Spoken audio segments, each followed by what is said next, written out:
त्यांच्यावर गुन्हा दाखल झाला आणि याच्यातली वस्तुस्थिती अशी आहे की गाडी अडवली, त्या मॅडम एकट्या होत्या, मॅडमला विचारलं, मॅडमनी सांगितलं, मग त्या पोरांना अशी भीती वाटली की बाबा माझा अडवतील आणि 1,00,000 रुपये दंड होईल म्हणून तो पळून गेलाय. अशा पद्धतीची तिथं माहिती दिली गेली.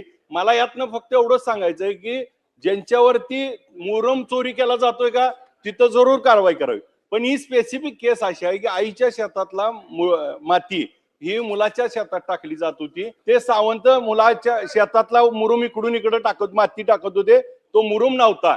तर त्यांच्यावर कारवाई होऊ नये. शेतकऱ्याच्या मागं आपलं सरकार असताना आमदार साहेबांना चुकीची माहिती दिली असेल त्यामुळे त्यांना कारवाई झाली पाहिजे का तर नक्की व्हावी, पण स्पेसिफिक ह्या केसमध्ये काळजी घ्यावी. अध्यक्ष महोदय, शेतकऱ्यावर कोणताही गुन्हा दाखल होणार नाही.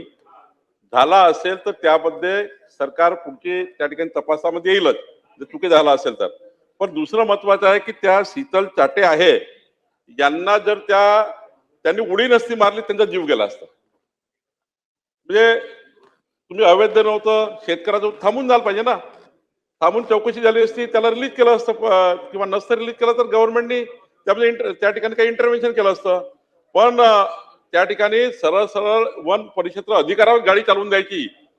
त्यांना ती त्या स्ट्रॉंग अधिकारी होत्या त्यामुळे त्यांनी उडी मारली आहे खाली. आणि त्यामुळे माझं एवढंच म्हणणं आहे, तपास सुरू आहे. आणि दुसरं असं म्हणणं आहे की यामध्ये शेतकऱ्याचं त्या ठिकाणी माती असेल, शेतकरी आपल्या शेतात घेऊन जायचं असेल, त्यात काही म्हणणं नाही. शेतकऱ्यावर कुठलाही गुन्हा दाखल झाला असेल तर आपण त्या तपासामध्ये येईल. पण जो चालक आहे या गाडीचा व्हेकलचा, त्या चालकाने त्या ठिकाणी त्याचा जीव घेण्याचा प्रयत्न केला आहे, त्यामुळे त्याला आम्ही सोडणार नाही.